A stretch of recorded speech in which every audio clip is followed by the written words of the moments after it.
não queremos ver o teu reino apenas pelas regiões distantes, nós queremos ver o teu reino a partir da nossa vida. Então entra na nossa casa, entra na nossa família. Deus, venha habitar entre nós e venha manifestar o seu reino, colocando em retirada todo o reino maligno, todo o reino de rancor, todo o reino de insubmissão, todo o reino de mágoa. Ó Deus, coloque em retirada todo o reino de pecado, trazendo o reino sempre eterno de Cristo nosso Senhor também nas nossas casas, em nome de Jesus.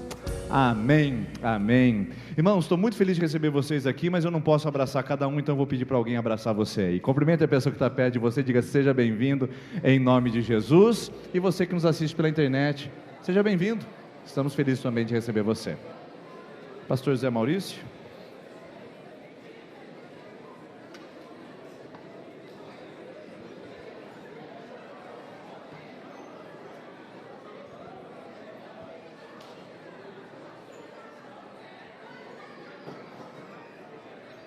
Lúcio.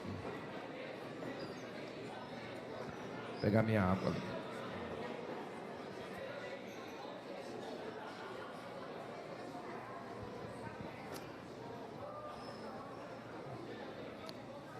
Pessoal, hoje nós estamos recebendo aqui o pastor Zé Maurício. A gente tem uma amizade de longa data, mais de 16 anos.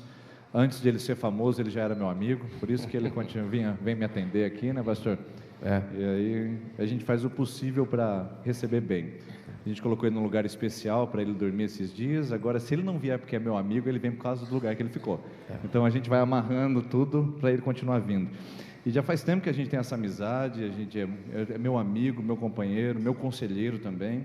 E ele é um dos diretores lá da Jocum, da Almirante Tamandaré, a Jocum mais conhecida do Brasil hoje, os Jovens com uma Missão.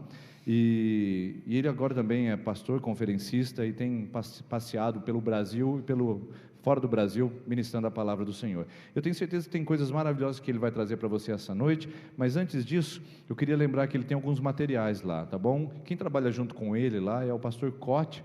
O pastor Cote é conhecido pela sua ministração a respeito de cura, de libertação, não da libertação que a gente tem preconceito, é aquela libertação de vícios, de traumas. E se você tem conhecimento disso, você vai querer adquirir o material dele lá. Pastor Marcos Souza Borges do Corte, tem esse aqui, tipos de família, que tipo de família é a sua, caótica, de regras, de vínculos, protetora ou aglutinada, raízes da depressão, o que é que está por detrás da depressão? Tem coisas que nós espiritualizamos, mas que são naturais, e tem coisas que são naturais e nós espiritualizamos. Então, nós precisamos, né, eu falei a mesma coisa, né?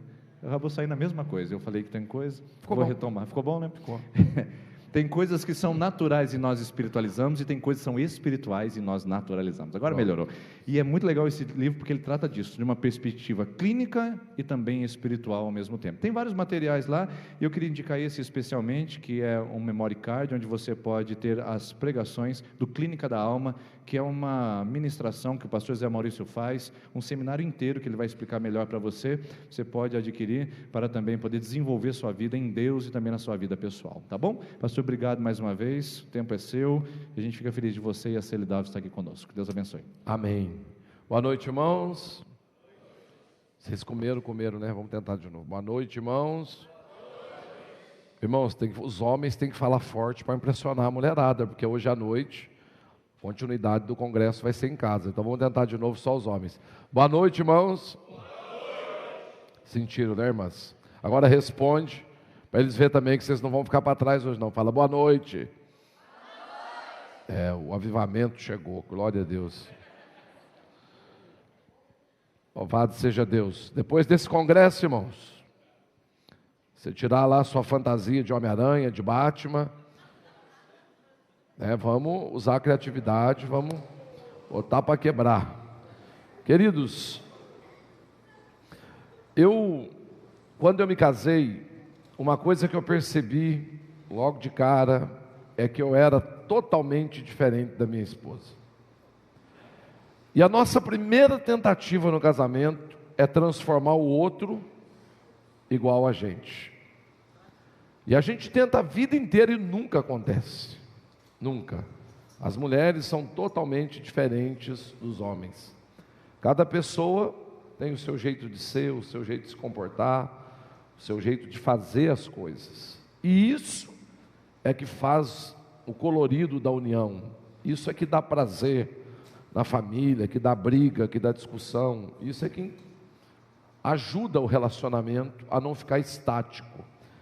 Mas uma coisa que eu aprendi, queridos, eu acho tarde, que poderia ter me ajudado muito, é a respeito de perfil comportamental. Cada pessoa tem um perfil comportamental diferente. E entender isso vai resolver centenas de problemas que a gente enfrenta todos os dias. Porque às vezes a gente está cobrando da outra pessoa uma postura que ela não consegue dar. Às vezes no momento, para te agradar, ela até tenta, mas ela tem um perfil comportamental que é para onde ela sempre vai pender. E a gente entender isso faz com que a gente entenda o comportamento, com que a gente entenda as circunstâncias que o outro está vivendo. Lá em casa, nós temos 2 perfis básicos. Eu dividi os perfis comportamentais aqui em 4.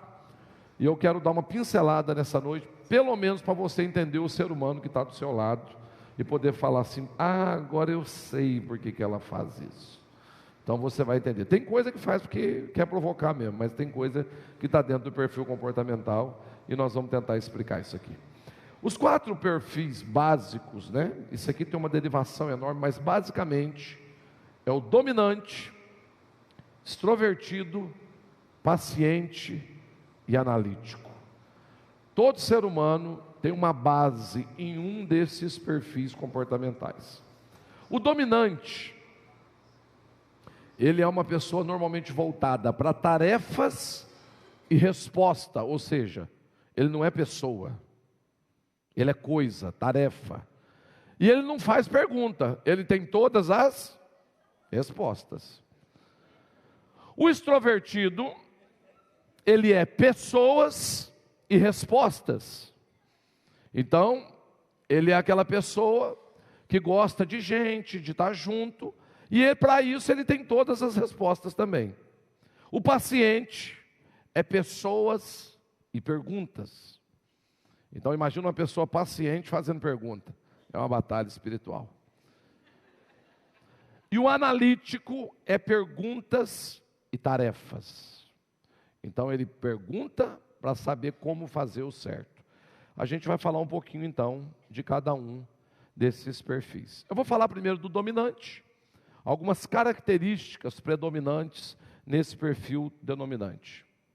O foco do perfil dominante não é o que, mas é o como. Nós temos que fazer alguma coisa. Ele não está nem aí quem vai morrer, quantos vão ficar para trás, quantos não vão conseguir. Ele quer o resultado. O foco do dominante é o que? A tarefa. As pessoas estão desfalecendo do lado dele e falam: não, não perde tempo não, deixa morrer aí, vamos embora. Nós temos que continuar. Então ele sempre quer do jeito. Você conhece alguém assim?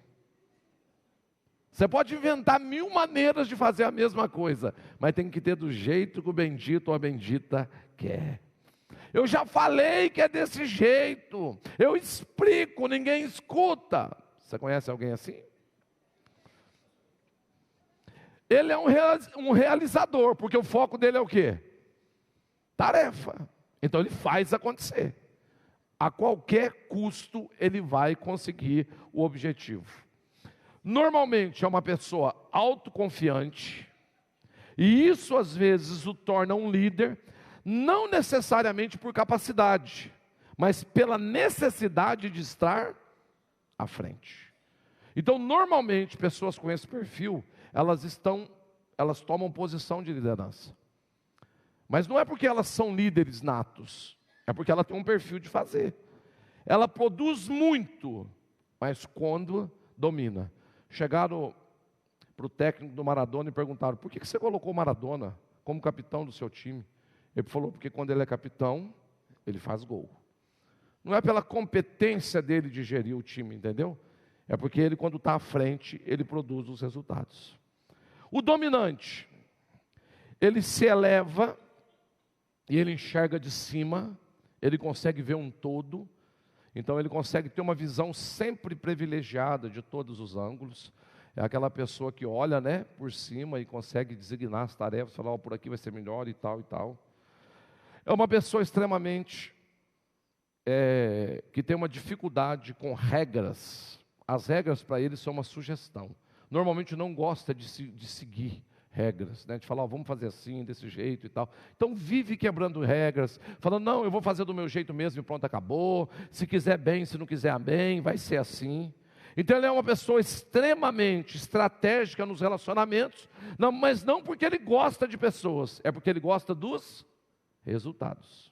Então ele gosta do que as pessoas podem fazer. Então ele tem uma visão muito ampla, muito nítida, e ele sabe exatamente o que ele quer, com detalhes. Agora, muitas dessas qualidades do dominante acabam se tornando uma debilidade. Os pontos fracos do dominante são falta de foco. Ele quer o resultado, mas ele não tem muito foco na maneira de fazer. Ele muda facilmente. Ah, não deu certo, vamos tentar assim, vamos tentar assim, vamos tentar assim. Comunicação, zero. Não considera as pessoas, considera os resultados. Parece, o dominante normalmente ele pensa que todo mundo está pensando igual a ele. Ele não explica nada, mas quer que todo mundo entenda o que está na cabeça dele. Você praticamente tem que ser um mágico para relacionar com uma pessoa dessa. Você tem que ter uma bola de cristal, porque o cara está lá na frente e ainda te chama de lerdo se você não consegue acompanhar. Você é muito lerdo, você não me entende. Normalmente é interpretado como uma pessoa rude, dura, mas firme. Por quê? Porque ele quer o resultado. Passa por cima. Ele não é muito de conversa, falta sensibilidade na fala. Normalmente o dominante é aquele cara que fala, você é fraco, pelo amor de Deus, você não aguenta carregar uma caixinha dessa, me ajuda aí. A pessoa está morrendo do outro lado e ele não quer nem saber. Não gosta de detalhes. Se ele pegar um analítico, se ele casar com uma mulher analítica, que é aquela pessoa extremamente detalhista, eles vão morrer dentro de casa. Sempre delegando. Tem muita dificuldade de fazer às vezes. Ele gosta de quê? Mandar. Faz aqui, faz aqui, faz aqui. Falta de gentileza. E a maior necessidade do dominante é o quê? Controlar. Você quer matar um dominante? Fala para ele, aqui você não manda nada. Se tinha homem dominante nessa enquete aqui, a mulher levantou que ela que manda em casa, só para fazer média, porque o dominante é o dominante. Extrovertido, quem é o extrovertido? O extrovertido é aquele cara que quando chega no culto, todo mundo sabe que ele chegou. Sabe aquela mulher que anda com um monte de pulseira no braço? Você sabe que ela chegou na festa? Ela chegou. Se a gente tivesse numa pizzaria, num grupo de pessoas, o dominante ia chegar e ia falar, pega aquela cadeira, pega aquela mesa, bota aqui no meio, nós vamos sentar, vamos juntar 3 cadeiras, tal. O extrovertido ia chegar derrubando as cadeiras. Vamos lá, pessoal, o negócio é festa. Sabe aquele acampamento que todo mundo quer dormir? O extrovertido fala assim, não gente, 4 horas da manhã, não gente, vamos conversar que nós só temos esse final de semana. Então vamos deixar o pau quebrar. Carismático, falante, sorridente, confiante, amigável. Porque o foco dele é o que, gente? Pessoas. Ele quer atenção. Se você pegar o extrovertido, colocar o nome dele em cima de um bolo e dar para ele, você mata ele do coração. Para ele as regras são totalmente flexíveis. O que importa é as pessoas. Imagina, irmãos, um marido dominante ou uma mulher extrovertida. O cara fazendo sério, falando sério, querendo terminar a tarefa, e ela fazendo piadinha e rindo. O que vai dar isso? Essa pessoa tem uma habilidade verbal incrível. É uma pessoa o quê? Você não quer ir, mas ele te convence a ir, porque ele tem a necessidade que você vá, porque ele quer alguém para conversar o tempo todo. Ele tem um sexto sentido extremamente desenvolvido, porque ele consegue perceber muito fácil o que os outros querem ouvir. Normalmente o extrovertido é o que fala, o que todo mundo quer, um camaleão. Ele se adapta a qualquer ambiente. E para ele, irmãos, trocar de amizade é igual trocar de roupa. Não quer? Deus abençoe. Tem quem quer. Ele vira as costas. Irmãos, o extrovertido é aquele cara que você está xingando, ele está virando as costas e indo fazer festa para outro canto. Não está nem aí para a briga.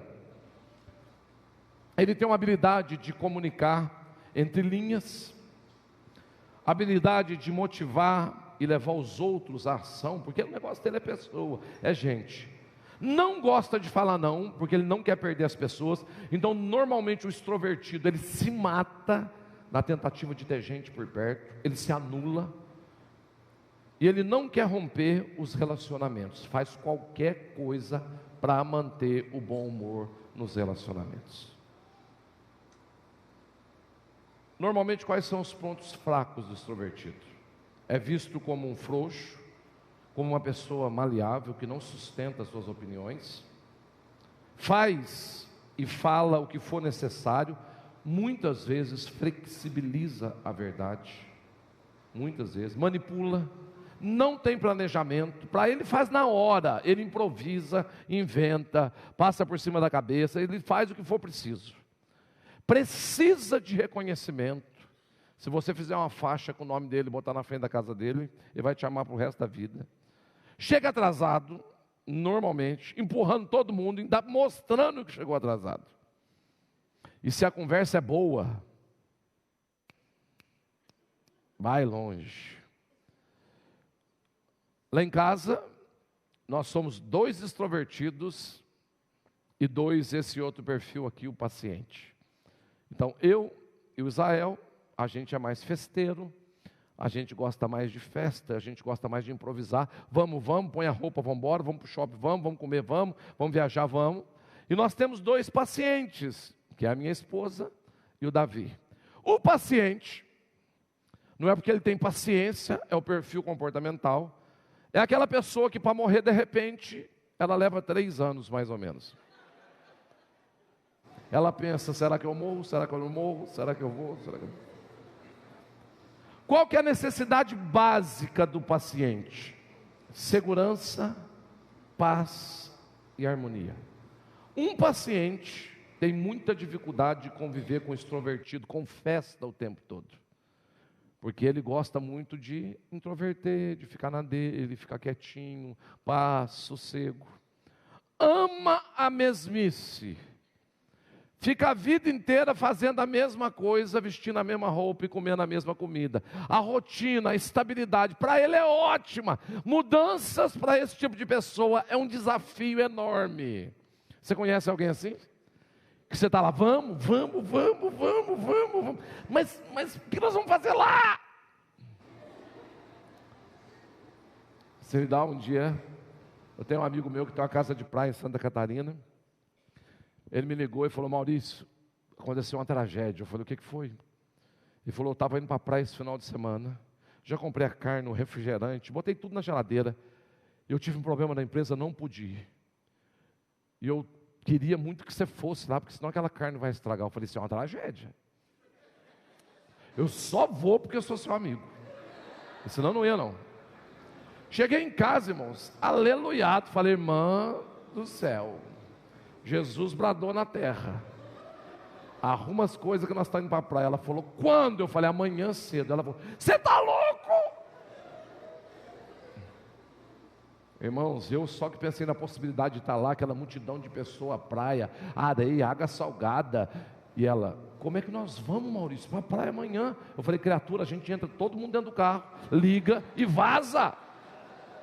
Eu não arrumei nada. Eu falei, precisa arrumar uma sandália havaianas para ir para a praia? Maurício, o que nós vamos levar? Eu falei, leva roupa, bota lá uma cueca, vamos embora. Irmãos, é 4 horas para convencer. E antes de eu aprender isso aqui, quando eu chegava nesses avivamentos assim de uma hora para outra, e ela não queria ir de jeito nenhum, eu falava, rapaz, minha mulher não me ama. Minha mulher não gosta de viajar comigo. Esse trem encrencado dentro de casa, isso não sai. Mas eu não sabia que ela era paciente. Então tudo que quebra a harmonia, o sossego, a rotina, o paciente pira, simplesmente ele não sai do lugar, e quando vai, leva tudo errado. Se for, irmão, você quer viajar com o paciente, se a sua esposa ou seu esposo é paciente, dá a notícia com pelo menos 3 semanas de antecedência. Quando for aniversário, você for fazer uma festa surpresa, avisa, daqui 3 semanas é o seu aniversário, vai ter uma festa surpresa para você. Então prepara para você aproveitar a festa surpresa.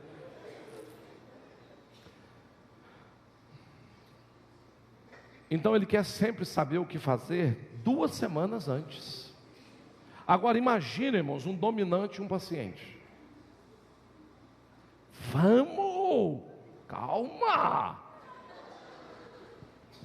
Pelo amor de Deus, sai desse carro em nome de Jesus. Estou me arrumando. O Davi é paciente. O Davi, ele estuda num colégio, ele é o último a sair toda vez que você vai buscar ele. E ele sai derrubando os livros, porque não dá tempo dele guardar no armário. Quando a gente ia para o shopping, eu vai até hoje, mas antes eu sofria, porque todo mundo descia do carro, quem estava lá? E aí o dominante, ou extrovertido, com o controle na mão, porque ele quer logo entrar na muvuca. E o paciente está lá pensando se desce ou... E é justamente o paciente que tira o tênis durante o caminho. É só para ele demorar mais. Então, quando eu estou chegando, 5 quilômetros antes do shopping, gente, bota o tênis, se arruma, que daqui meia hora nós vamos descer, se prepara. Então o paciente é visto como uma pessoa lenta. Por quê? Porque é o perfil dele. O paciente, irmãos, é extremamente confiável e leal. Por quê? Toda a ação do paciente, ela é antecedida por um entendimento. Ele incorpora a informação. Então, quando um paciente decide, é o seu amigo, é porque ele decidiu que você faz parte da vida dele. Então, é um dos relacionamentos mais confiáveis e mais leais que tem, porque ele te colocou na vida dele, seja numa amizade, num casamento, num relacionamento, porque ele decidiu fazer isso. Ele não fez isso igual o extrovertido, que põe e tira em 2 minutos. O extrovertido choveu, escreveu e não leu. Ele está, estou indo embora, vou arrumar outro, Deus abençoe, fica todo mundo aí, não aguento mais. O paciente não, ele é extremamente leal. Quando ele toma uma decisão, ele toma a longo prazo. Ele fala não, ele faz conta, eu vou arcar com isso. Ele quer entender as pessoas. Então não é como o extrovertido que conversa 1000 coisas ao mesmo tempo, não. Você vai bater um papo com o paciente, ele é lento para responder. Ele pensa no que ele está falando. Normalmente ele te dá atenção. Se identifica com os sentimentos das pessoas. Normalmente tem muita empatia. O Davi, o nosso filho mais novo, ele é paciente. E assim, todos os problemas do pessoal da escola, dos amiguinhos dele, quem que pega? O Davi. Então ele tem amigo problemático de tudo quanto é jeito. Ele chega em casa esgotado. Se você é amigo de um paciente, é porque ele decidiu ser seu amigo. Ele tem que incorporar as decisões. Ele sempre vai incluir pessoas nas decisões dele. Nunca o foco vai ser coisas, mas sempre pessoas. Quais são os pontos fracos de uma pessoa paciente? Essa pessoa evita conflitos a qualquer custo. E aqui, irmãos, é um ponto sério no casamento, se você é casado com um paciente. Porque o fato dele não estar reagindo à briga, não quer dizer que ele não está sentindo os efeitos da briga. O paciente, ele introverte. Ele não expõe a dor, o sentimento. Ele não se expõe, ele evita expor dor emocional. Corre de briga. Mas o que ele faz normalmente? Ele vai zerando a conta emocional. Então, da mesma maneira que ele te incorporou no relacionamento, o que ele vai fazendo internamente? Vai te excluindo. Um paciente é capaz de morar com uma pessoa a vida inteira sem ter nenhum tipo de relacionamento mais, nenhum tipo de emoção, entende? Ele simplesmente vai viver ali, mas ele não tem nenhum vínculo emocional mais. Eu sei história de pessoas que estão casadas, que há 30 anos não dormem no mesmo quarto mais. Aí você vai ver o perfil comportamental, normalmente tem um paciente na história. Então, ele internaliza, o foco dele é na comunicação, perdeu a comunicação, perdeu o paciente, demora para tomar decisões, fechado, totalmente fechado para mudanças. Por isso que tem pessoas, às vezes você está falando com o seu cônjuge, você chega todo sonhando, animado, e vamos preparar, a outra pessoa só está do seu lado, com cara de pastel, olhando e analisando, e falando: rapaz, você já pensou bem sobre isso? Parece que ela está te jogando um balde de água fria, mas não é, é o perfil dela, é o jeito que ela reage à informação. E aí, por último, nós temos o analítico. Quem que é o analítico? É aquela pessoa que tem o foco em fazer as coisas extremamente corretas. Se você deixar a garrafa aqui, ela precisa permanecer aonde? Quer matar um analítico? Tira de onde ele colocou. O extrovertido já chega chutando a garrafa.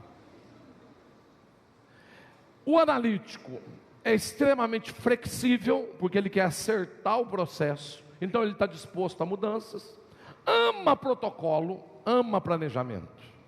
Então aquela pessoa, irmão, certinha, planeja o horário de começar, o horário de terminar, o horário que vai ser o lanche, o horário que vai sair do lanche. Irmãos, na cabeça dele está tudo pronto.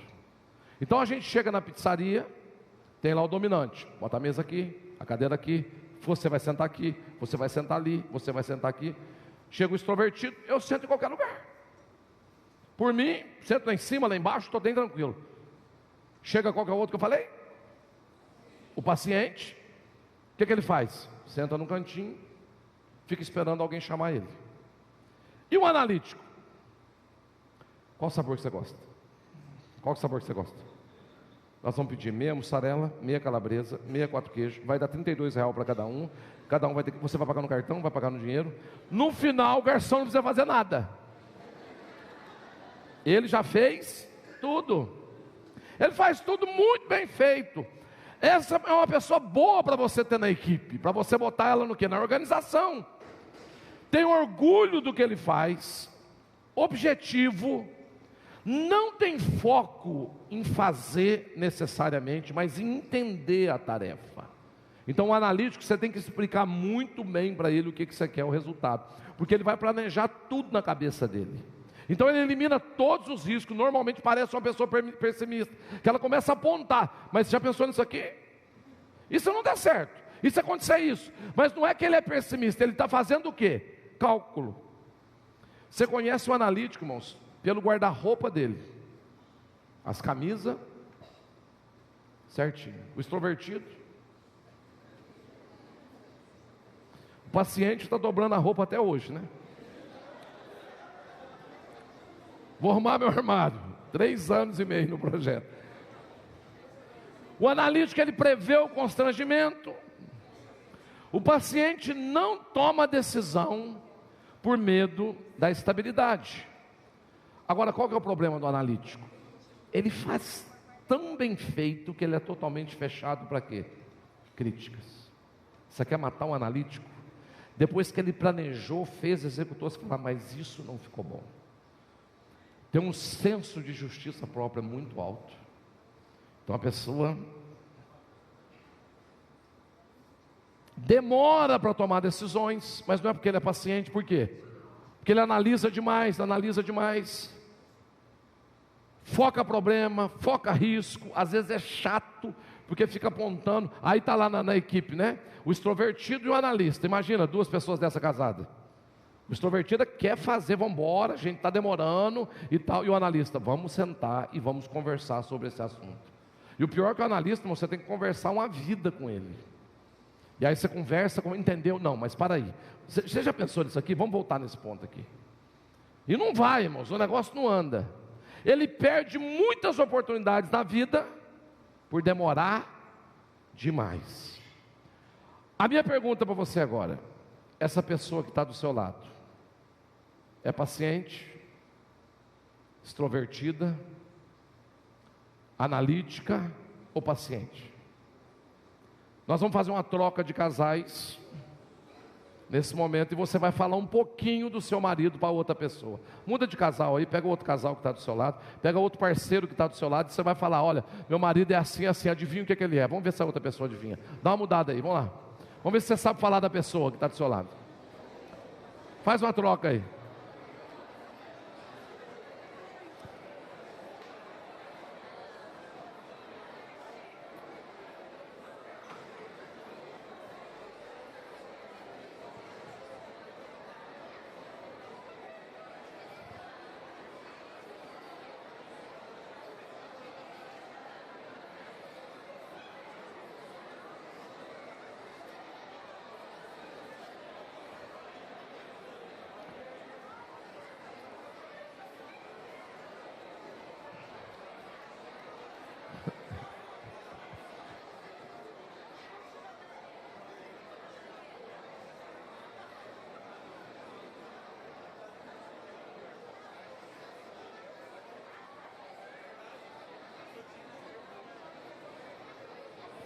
Vamos lá, vamos lá. Fala aí, fala do outro. Fala assim, ó. O que você acha que a pessoa que está do meu lado é?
Vamos lá, quem é analítico aí, levanta a mão. Quem se identificou com analítico?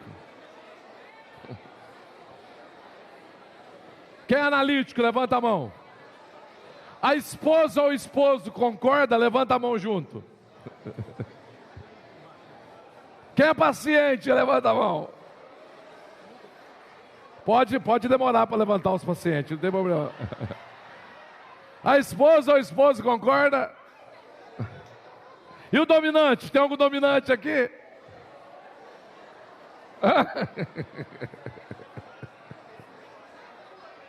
A esposa concorda? O esposo? E quem é extrovertido aqui, festeiro, animado? A esposa e o esposo concordam? Olha aí para o seu cônjuge, olha aí, fala aí. Fala: amor, agora eu estou te entendendo um pouquinho melhor. Fala para ele.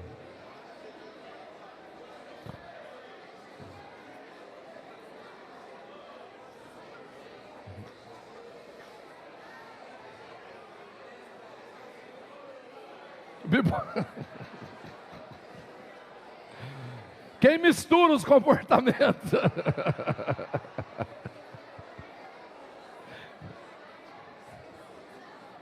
Aleluia. Vamos lá, pessoal.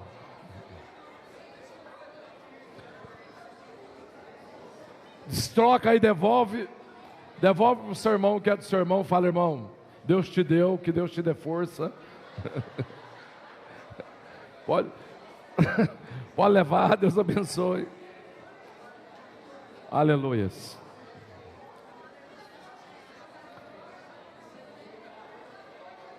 Queridos, quem está comigo? Esses dias eu fui no correio em Almirante Tamandaré. O pessoal empolgou, né, com o negócio. Eu fui num correio Almirante Tamandaré, irmãos, e eu me deparei com uma cena.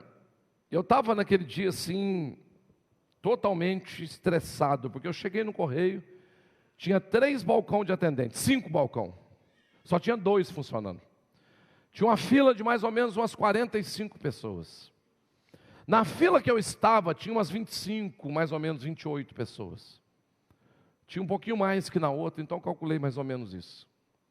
E aí, a pessoa que estava atendendo era uma senhora, e a pessoa que estava do outro lado sendo atendida era outra senhora, e as duas estavam trocando receita de bolo de cenoura. Irmãos, e foi me dando uma coisa ruim dentro daquele correio, um calor miserável, e eu já comecei a pensar, não, a culpa é do PT, porque tem 5 caixas, só tem 2 atendendo e tal. E a gente já começa, né, pensar um monte de coisa na cabeça e tal. Irmãos, e eu comecei a questionar dentro de mim, um jeito ruim. E eu estava com uma conta para pagar, e eu tinha que pagar naquele dia. Eu já tinha protelado essa conta um monte, eu tinha que pagar. E aí eu comecei a ficar ruim, daqui a pouco o Espírito Santo pergunta para mim, falou, Maurício, por que você está chateado de estar aqui nesse correio? Eu falei, porque olha o tanto de gente que tem aqui, olha essas 2 irmãs trocando receita de bolo de cenoura. Eu falei, isso não se faz com uma pessoa, com um ser humano numa fila dessa. E aí o Espírito Santo falou comigo, olha para a sua conta. Eu olhei, irmãos. Falei, está alta. Isso é os meninos assistindo televisão. E tal, guardei no bolso, estou no meu processo ali mal, daqui a pouco o Espírito Santo de novo. Maurício, olha para a conta. Eu olhei e falei, já falei que está alta, é a chapinha da minha mulher. E tal, guardei de novo. E desse processo, irmãos, o Espírito Santo olha para a conta. Eu acho que o Espírito Santo desanimou de tentar fazer eu ver com os meus próprios olhos. Ele falou, não vou falar, senão nós vamos ficar o dia inteiro aqui, ele não vai enxergar. E o Espírito Santo falou, olha a data. E eu olhei para a data e lógico, estava vencida, por isso que eu estava naquela fila. E o Espírito Santo falou comigo, eu te avisei a semana inteira, paga essa conta, paga você, depois eu pago, depois eu pago, depois eu pago. E agora você está nessa fila e me obrigou a estar aqui com você. Então fica quieto em nome de Jesus. E aí eu comecei a cantar o hino da vitória, né, irmãos? Quietinho na fila, engoli o choro e fiquei quieto. 2 para frente de mim era uma senhora. E ela pegou o espírito que estava em mim. Irmãos, ela começou a reclamar e falar mal e xingar e não sei o que. E essa fila que não anda, eu cheguei no ombro dela, bati no ombro dela e falei, sua conta está atrasada. Ela falou, como é que você sabe? Eu falei, eu trabalho com isso. E ela falou, mas eu não aguento uma fila dessa. Eu falei, mas de quem que é a culpa da gente estar aqui? Eu queria falar para mim, irmãos. Aí eu falei, vou falar para ela que aí eu escuto. De quem que é a culpa? Ela falou, eu sei que é minha, mas está dentro de mim. Se eu não colocar para fora, eu vou morrer. Irmãos, Provérbios, capítulo 4, versículo 23, dá um conselho extraordinário, talvez um dos maiores e melhores conselhos que a Bíblia pode trazer. O escritor diz o seguinte, Provérbios 4, 23, sobre tudo o que você deve guardar, guarda o teu coração, porque deles procedem as fontes de vida. A convivência é uma das maiores ferramentas que Deus tem para nos polir. E a mulher ou o homem dentro do casamento, queridos, é um espelho que vai refletir a nossa história. Eu tenho percebido, queridos, uma realidade, que o casamento é aquilo que mais nos aproxima da nossa história, da nossa infância. Quantas vezes dentro do casamento você teve feedbacks da sua infância? Você se viu ou se percebeu em momentos da sua casa? Eu acredito que o casamento tem um papel extremamente fundamental na vida do ser humano. Quando a gente fala lá, o último versículo da Bíblia, Malaquias, quando Deus fala, olha, eu vou enviar Jesus para fazer esse contato para o coração do filho se converter ao coração do pai, para que eu não venha e fira a terra com maldição. A palavra maldição, queridos, ali, não tem nada a ver com demônio, com expulsão de demônios. Mas a palavra maldição, ela traz a conotação de proibição da vocação. Esse conflito familiar, essa falta de capacidade de gerir um lar, de um homem entender e falar qual que é o meu papel dentro da família, a mulher olhar e falar qual que é o meu papel dentro da família, essa desconexão, essa inversão de papéis, de valores, queridos. Isso tudo tem um único objetivo. O alvo de Satanás, irmãos, é proibir a vocação da futura geração. O que está em jogo numa família disfuncional, queridos, não é só o casamento em si, mas é a vocação da futura geração. Irmãos, uma pessoa perdida na sua vocação, ela é um desastre nesse mundo. Uma pessoa que não sabe quem ela é, que não tem a sua identidade, não conhece a sua identidade, irmãos, ela é um desastre, porque ela tenta ser o que todo mundo está sendo. E aí a inveja, a competição e tantos outros sentimentos que estão por aí, se explicam por conta dessa ótica. E normalmente, queridos, aonde as pessoas tentam resolver esse conflito? Casando.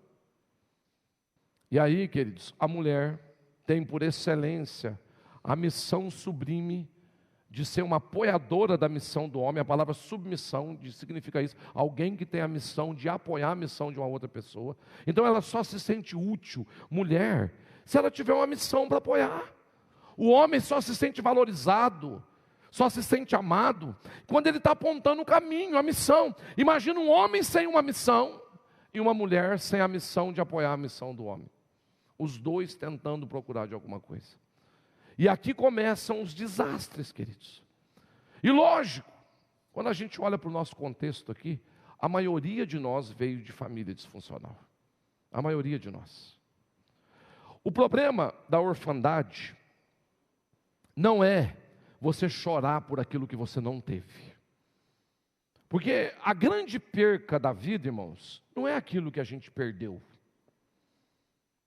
Não é aquilo que a gente, nos tomaram, nos tiraram. Mas é aquilo que a gente deixou de ganhar. E quando a Bíblia fala que Deus é pai de órfãos e juiz de viúva, a Bíblia está falando de um papel de restituição. Deus está dizendo o seguinte: eu quero dar a você tudo aquilo que você não teve. Só que a orfandade, ela impõe um jugo na pessoa. A orfandade, irmãos, não é um fato isolado. A orfandade não começou e terminou dentro da sua família, ali dos 0 aos 12 anos de idade, ou da sua gestação aos 12 anos, quando o seu sistema de crenças estava sendo formado. Não, ali, irmãos, todos aqueles eventos que você viveu, criaram uma mentalidade, assim como a sensualidade é uma mentalidade. A sensualidade não tem a ver com a roupa que o outro veste. A roupa que cada um veste fala da pessoa, não de quem está vendo. Mas a pessoa que vive debaixo de um jugo, irmãos, de sensualidade, ela vê problema até numa parede. É a cabeça dela, a mente, é o sistema, é a maneira que ela pensa. E a orfandade é a mesma coisa. A orfandade é um comportamento aprendido e ensinado. Então, se eu não trato, eu reproduzo. E quando eu opero debaixo desse espírito de orfandade, queridos, eu viro um desastre para mim e para as pessoas que estão à minha volta. Porque um órfão, você nunca vai conseguir alcançar o coração de um órfão. Você nunca vai conseguir dar o amor suficiente, a afirmação suficiente. O órfão é aquele que tem tudo e não tem. Você já viu pessoas que falam o seguinte: estou com vontade de comer um negócio, mas eu não sei o que é? Esse ditado popular traduz o órfão. Ele sente falta de alguma coisa, só que ele não sabe o que é. Quantos de nós aqui, irmãos, quando a gente olha para a nossa volta, não nos falta nada, mas dentro de nós tem um ponto de interrogação que a gente não sabe dar nome. E normalmente é essas visitações desse comportamento de orfandade. Então eu preciso entender que a mentalidade, ela vai operar na minha vida o tempo todo. E aí, irmãos, eu vivo num mundo onde eu vou sofrer desilusão, rejeição, onde eu vou sofrer, irmãos, medo, onde eu vou sofrer decepções. Eu vivo num mundo, irmãos, onde as cargas emocionais são altíssimas. Se eu não sei guardar o meu coração, eu começo a absorver como verdade tudo que está à minha volta, testificando daquilo que eu já pensava a respeito de mim. Quantas vezes o comportamento do seu cônjuge te fez pensar que o que o seu pai falou era verdade mesmo? Não, o que o meu pai falava, eu não sou essa mulher que eu penso que sou. Quantas vezes o nosso sucesso não é inspirado na saúde, mas na dor, de tentar mostrar para alguém que a gente pode fazer alguma coisa. E aí, irmãos, tem gente que está à flor da pele. Agora, como é que um casamento pode subsistir quando alguém vem de um monte de ferida mal resolvida e ainda não sabe guardar o coração? Só que quando você entra dentro de uma casa, automaticamente o seu cérebro te leva à sua história. Porque a lembrança de lar, de estrutura, de família, vem à tona. E aí é a hora de você lidar com todas essas coisas. É muito comum você conversar com pessoas e falar: pastor, a minha mulher vem de um sistema de criação, eu vim de um sistema totalmente diferente, e aí agora nós não conseguimos, porque eu sou mais dura, ela é mais mansa. Pastor, a minha mulher é assim, eu sou assim. No fundo, o que o casamento fez? Trouxe de volta, queridos, a essência de cada um de nós. Por isso que a cruz de Cristo precisa estar cravada no meio da nossa casa, senão a gente não dá conta de subsistir. Porque, irmãos, são dois seres de natureza totalmente diferentes, caminhos diferentes, ideias diferentes, compreensões diferentes, histórias diferentes, que agora se unem para morar na mesma casa. E essas histórias têm que encontrar um caminho comum e ajustar. Então, o casamento talvez seja um dos ambientes mais poderosos de cura e de restauração na vida de um ser humano. Agora, eu preciso tomar esse caminho da cura dentro do casamento. A ideia de lar, de casa, de família, engatilha dentro de nós todo tipo de lembrança, de emoção, de sentimento. Quem aqui já estava comendo numa mesa e teve uma lembrança de um momento que você estava com a sua família na sua casa? Quem já teve uma lembrança assim? Quem já teve uma lembrança, irmãos, de uma situação comum do casamento, de repente você se pega lá na sua casa? Quem aqui, querido, já viveu um trauma dentro do casamento e falou: puxa vida, eu estou vivendo exatamente o que a minha mãe viveu com meu pai? Porque é o ambiente, emocionalmente falando, é o ambiente onde essas histórias vêm. A ideia então de lar, de família, engatilha todos nós. Lá na lembrança do lar estão os arquivos de expectativas, de comparações, de alegrias, de frustração. Foi lá que muitos de nós que estamos aqui liberamos algumas frases que se eternizaram na nossa alma até hoje. Tipo: eu nunca mais vou confiar em ninguém. Eu não vou deixar nenhum homem fazer comigo o que esse homem está fazendo com a minha mãe. Eu nunca vou trair minha esposa como meu pai traiu. Foi ali, queridos, que a gente tomou decisões que hoje inconscientemente estão determinando muita coisa na nossa vida. O problema é que a dor, quando não está totalmente curada, ela tem uma tendência de repetir os seus ciclos. Então a ideia de Satanás, irmãos, é te iludir com falsas curas, com falsas resoluções de problema.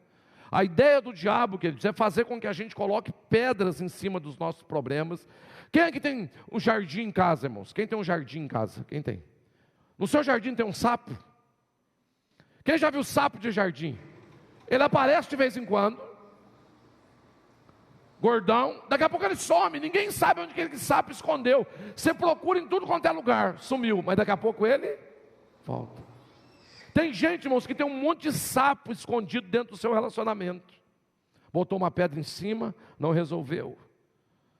É no casamento que os arquivos secretos são abertos. É aqui que precisamos aprender a guardar o nosso coração. Olha para a pessoa que está do seu lado. Diga para ela: eu não sou o seu pai e eu não sou a sua mãe. Eu lembro que um dia nós estávamos em casa, a Celi chamou a gente para fazer uma reunião. E lá nós somos 3 homens e uma mulher. E sempre a gente faz por votação para ficar uma vantagem boa. E nesse dia ela falou: olha, a partir de hoje, toda roupa que eu achar jogada fora do cesto de roupa suja, eu vou entender que é lixo e eu vou jogar no lixo. Eu falei: tá bom. Terminou a reunião, chamei os meninos e falei: gente, fica tranquilo. Minha mãe falou isso a vida inteira, nunca fez. Aí, irmãos, eu viajei, voltei segunda-feira. O Israel e Davi, pai, falou: pai, o senhor acabou com a nossa vida. Eu falei: por quê? Vamos lá no cesto de lixo. Cheguei lá, irmãos, tênis, roupa, minhas calças, bosta de cachorro. Chamei a irmã e falei: ô irmã, que demônio que te pegou aí nesse final de semana? Eu falei: o que foi? Eu falei: rapaz, como é que você joga nossa roupa no lixo? Ela falou: eu não avisei que ia jogar. Eu falei: rapaz, minha mãe falou isso a vida inteira. Ela falou: eu não sou a sua mãe. Irmão, sabe qual que é o problema quando você casa tentando substituir um papel de uma pessoa que não foi cumprido na sua vida? É que todo filho cresce. Todo filho um dia vai virar homem. Alguns mais cedo, outros mais. E se eu caso com uma pessoa, espelhando nela a minha mãe, quando eu crescer e virar homem, eu não vou querer mais uma mãe, eu quero uma esposa. E aí eu vou começar um conflito sério dentro do meu casamento. Paulo, ele fala o seguinte: quando eu era criança, eu agia como criança, me comportava como criança, comia como criança, mas agora eu me tornei adulto. E aí eu deixei as coisas de criança. Diga: deixei as coisas de criança. Repita comigo, diga: deixei. De novo. Olha, falando para o cônjuge, eu quero ver se você tem coragem. Agora, irmãos, tem gente que deixou as coisas de criança, mas não deixou a criança. Então ele deixou o comportamento, mas a criança está. E você vê isso nitidamente, irmãos, em alguns comportamentos. Tem hora, irmãos, que não é o adulto que está falando. Quem que está falando? É a criança. Pega um brinquedo, coloca no meio e coloca duas crianças de frente. Se ninguém pegar, o que acontece? O brinquedo fica lá. Mas e quando um pega? O pau quebra. É criança que valoriza coisa que não tem valor. Irmãos, tem momentos da nossa vida que você tem que olhar para a cara do irmão e perguntar: quem está aí? Como é que é o nome desse menino ou dessa menina? Porque é a criança, irmãos, que está falando. Você entende? Tem coisa que não tem pé e nem cabeça. Eu não consigo guardar o meu coração, irmãos. E irmãos, tem aconselhamento de casal, que é fácil você acabar com a briga. Leva 2 pirulitos. Aqui, irmãos, Deus abençoe. Volta para casa, dá uma lambida aqui que vocês vão ficar bem. Porque não tem pé nem cabeça as discussões. Agora imagine, irmãos, 2 adultos dentro de casa, deixando as crianças dentro deles brigar e dando um show para os meninos que estão em volta.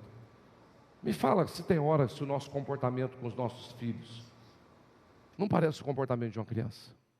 Eu vejo o pai às vezes discutindo com o filho num nível, irmão, que é 2 crianças brigando por causa de bolinha de gude. Não tem senso, não tem noção. Entendeu? E aí eu preciso aprender a guardar o meu coração, irmãos, para não despertar dentro de mim coisas que eu não quero mais que desperte. Porque comportamento, irmãos, precisa ser reeducado. Agora, hábito, quando você aprende sobre hábito, a gente aprende o quê? Que você leva em cerca de 40 dias para adquirir um hábito. 3 dias para poder perder. Então, ao longo da sua vida você foi reeducando, mas a Bíblia está dizendo em Provérbios que as fontes de todas as coisas são o coração. A fonte do amor, a fonte da alegria, a fonte da satisfação, a fonte daquilo que não está morto, que não conseguiu gerar vida fora, é porque está morto dentro do coração. Se eu não aprender a brindar isso aqui e dizer, não, isso aqui é um momento infeliz dessa pessoa, mas isso aqui não representa essa pessoa. Eu vou estar dando acesso, irmãos, a lugares da minha alma, que se o diabo entrar, ele vai destruir coisas importantes. Então você precisa aprender a se brindar. A minha mulher, ela é uma pessoa incrível. Se eu chegar em casa, irmãos, a comida estiver na mesa, e eu falar com ela, ô marquerência, numa briga, normalmente é uma tática que os homens usam, né? Não quero comer hoje não. Sabe o que ela faz? Não, come sim, meu bem, come, vem cá. Quem me dera. Estou até jogando uma indireta. Você está mal, trabalhou o dia inteiro, come. Ela tira a comida, guarda e fala, se sujar, vai ter que lavar. Isso acaba com a criança da gente, o menino sendo emburrado. O problema nosso, irmãos, é que a gente está retroalimentando aquilo que a gente quer que morra. Eu reclamo que a outra pessoa que está comigo é um menino, mas eu alimento o comportamento de menino nessa pessoa. O problema, irmãos, é que eu não aprendi ainda a lidar com adultos. Então eu fico o tempo todo bajulando uma criança, irmãos. O cara acorda cedo com um bico na cara, todo fechado, estou cansado, parece que sonhou que estava trabalhando a noite inteira. E aí sai, irmãos, com aquela cara fechada, que ninguém aguenta. E o pior, você pergunta o que foi, o que a pessoa fala? Nada. Aí você pensa, isso deve ser louco. Porque com a cara dessa não aconteceu nada. A hora que aconteceu eu estou morto. Você entende, irmãos? Mas da mesma maneira que eu escolhi acabar com o meu dia antes dele começar, por que eu não escolho fazer daquele dia o melhor dia da minha vida? Por que eu não decido, irmãos, levantar da cama e falar, não, hoje eu quero me superar. Eu quero ser melhor do que ontem. Eu quero compreender mais. Eu quero amar mais. O problema, irmãos, é que a gente não ouve mais o que a gente fala. A gente não se olha no espelho. A gente não vê o nosso comportamento. Eu preciso entender que o ambiente à minha volta será igual ao ambiente do meu coração. Irmãos, o que eu vivo fora é o que está dentro de mim. Agora, deixa eu te perguntar uma coisa. Pela leitura que você faz no seu lar, se você pudesse traduzir dessa forma, não, isso aqui representa o que está dentro de mim. Você está gostando de você? Quantas vezes a gente ainda não entendeu que a mudança acontece de dentro e não de fora para dentro? Por isso, irmãos, as respostas mudam todo dia. É aquilo que a gente falou aqui. Um dia a pessoa está animada, outro dia não está. O pastor Denis falou isso aqui. A mulher dele olhou para ele e falou, eu te dei essa resposta pela pergunta que você fez. Por quê, irmãos? Porque o ambiente de fora vai refletir o que está dentro da gente. Tem dia que você está mais ansioso, mais acelerado, você quer fazer mais coisa, e você começa a colocar isso para fora, e cabe ao outro perceber e dizer, hoje eu preciso vigiar o meu coração, porque o cão está solto. Hoje é o dia que eu tenho que brindar. Já tem que chamar as crianças e falar, turma, quando ele chegar, mas eu gosto é de briga. Quando eu vejo que o outro está ruim, eu falo, é hoje que o pau quebra. E a casa vira um ringue de UFC. Irmãos, alguém precisa ceder nessa história. A questão não é ter razão. A questão é ter bom senso. A questão é amar, é compreender. Entendeu? É dizer para o outro, hoje é o seu dia de estar ruim, beleza. Tem um crédito, vou aguentar a onda. Mas o problema, irmãos, é que a gente não percebe mais o que acontece dentro da nossa casa. Irmãos, já viram briga de casal? É uma competição para ver qual vida é mais desgraçada. Eu lavo, passo, cozinho, acordo cedo, vim para casa. Eu saio de manhã, 6 horas da manhã, todo dia, para trabalhar. Enfrento o dia inteiro de trabalho. E esses meninos que são os capetas dentro de casa? E aí vai, irmãos, a competição vai crescendo, crescendo, crescendo. E um tentando convencer o outro que a vida dele é pior que a do outro. Chegou uma moça para mim, falou: pastor, meu casamento está acabando, o senhor ora comigo? Falei: agora. O que está acontecendo?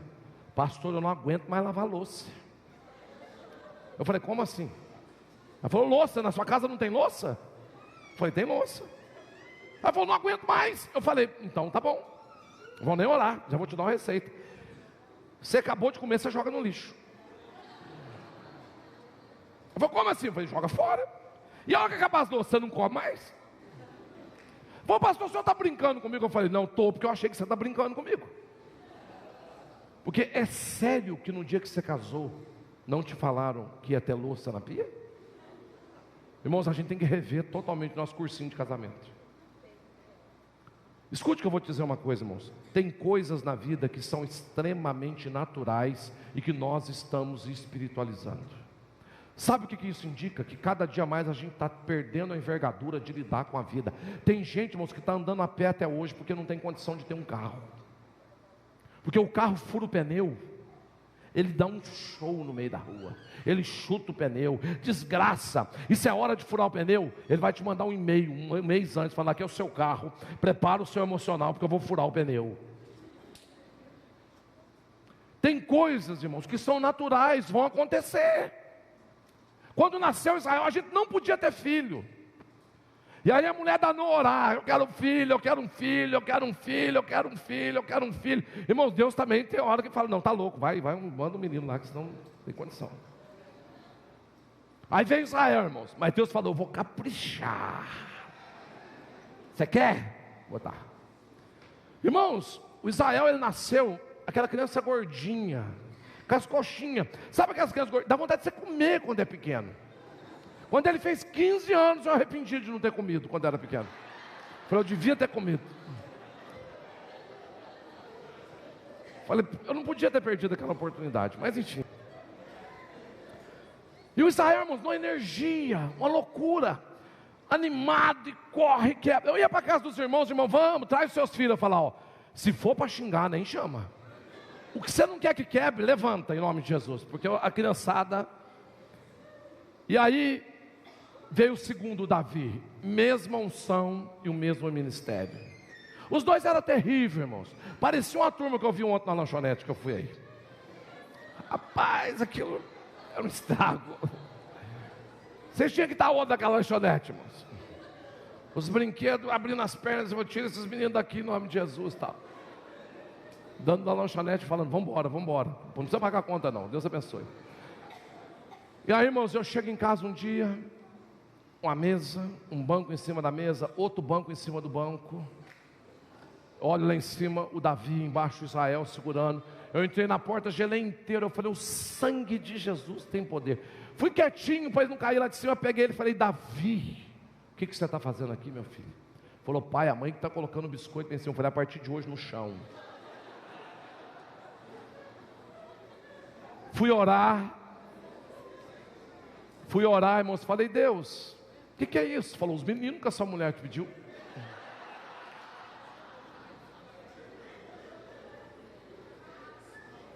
A pessoa engravida, faz aquela barrigona enorme, fica o pai e a mãe: Senhor, manda os meninos saudáveis, com saúde e tal. Deus fala: tem certeza? Tem. Então manda, Jesus. Aí vem, irmãos, os meninos têm 15 anjos incorporados neles cada um. 15 anjos. É natural, meu filho. Você acha que você vai ter 2 filhos, 3 filhos em casa, nos dias de hoje, comendo, bebendo? Quando nós nascemos, nós comíamos formiga, irmãos. Isso não dá energia não, mas a criançada hoje come no horário, é vacina, é tudo cheio de Deus, irmãos. Os meninos estão doidos. E aí vem aqueles terror dentro de casa. Aí você fala: Deus, o que é isso? Vou largar todo mundo, vou embora. Irmãos, isso é casamento. Dá um pulo, viu na piruleta e fala: Deus, glória a Deus. Se eu soubesse antes, né? Mas eu não sabia. Tem coisa que é natural, irmãos. Mas a gente decide ser pesado dentro de casa. Você já percebeu isso? A gente decide fazer da coisa que não é uma coisa, uma coisa. Fala, não, vou acabar com tudo, vou ficar mal. Irmãos, guarda o coração. Deixa os meninos ser menino. Deixa a irmã ser irmã. Mulher, irmãos, é um espetáculo. A irmã chega, você chega em casa, a irmã está mal, cara fechada. O que foi? Nada. Tem certeza? Absoluta. Então você passa direto, não foi nada, deve ser que tá. Você vai para a cozinha e pega um café. Quando você pega, ela vem chorando. Você não tem sensibilidade, não? Mas por que eu não tenho sensibilidade? Você está tomando café, eu estou mal. O problema que era o problema já não é mais o problema. Você é o problema dela agora. Aí você fala assim, mas meu bem, eu te perguntei se estava tudo bem. E ela fala, precisa falar? Não, da próxima eu adivinho, pode ficar tranquila. É casamento, irmãos, é a varoa que Deus te deu. É o melhor dele, olha só que maravilha que Deus caprichou para você. Tem que guardar o coração. Irmãos, eu casei, eu era tão estressado, tão mal-humorado. Eu carregava tanto peso, eu já tomei tanto omeprazol, que você não tem ideia. Até que um dia, irmãos, eu fui no médico, o médico falou para mim, Maurício, você vai morrer. Eu falei, qual que é a minha doença? Ele falou, mau humor. Eu falei, qual que é o remédio? Ele falou, cara, seja mais leve com você mesmo. Irmãos, quantos de nós estamos pesando a vida? E se você começar a querer achar desculpa para tomar decisões burras, você vai encontrar. O segredo é o que, irmãos? Guardar o coração. Eu preciso entrar em estado de alerta sobre aquilo que eu abrigo no meu coração, no que eu permito crer, no que eu me permito pensar, sentir, principalmente pelo cônjuge, que é a pessoa que está ali no embate direto comigo, irmãos. Senão daqui a pouco eu vou alimentando um pensamento, que vai virar um sentimento, que vai virar um comportamento. Irmãos, todo comportamento, escute o que eu vou te falar em nome de Jesus, todo comportamento, ele não acontece do nada, ele tem por trás uma crença, uma verdade. Quando você começa a comunicar um comportamento, é porque você já acredita no que você está comunicando. Ou seja, você já está num estágio bem avançado daquilo que você acredita. Quantos de nós vamos dando vazão a esse tipo de coisa, vazão a esse tipo de coisa, vazão a esse tipo de coisa, irmãos? A minha família, o meu pai, como eu falei para vocês, era um homem extremamente trabalhador. Um homem, irmãos, simples. Meu pai não sabia escrever o nome dele, mas ele tinha um coração enorme, enorme. A minha mãe, uma mulher sonhadora. A minha mãe, quando ela sentava para comer, irmãos, você enchia a barriga só de ver ela comendo. Porque sabe aquela pessoa que comia com vontade, com prazer? Ela amava a vida, ela amava comer. Ela falava para mim, Maurício, a melhor coisa que tem no mundo é comer. Eu falei, então come.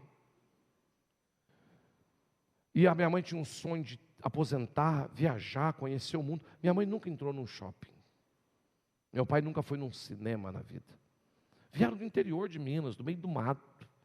Minha mãe sofrida, apanhou igual doida. Meu avô era um homem abrupto, brusco. Não tinha uma palavra de carinho, de amor. Assim, poucas vezes eu vi o meu pai e a minha mãe numa expressão de amor. A maior expressão de amor do meu pai é dar um tapa na bunda dela e falar, vai vaca.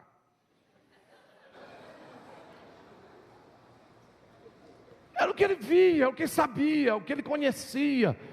Então, quando eu casei, irmãos, o meu pai e a minha mãe, tudo que eu fazia com a Celia, ele fazia com ela. Eu falava, vamos sair. Ele falava, vamos, Sema, sair.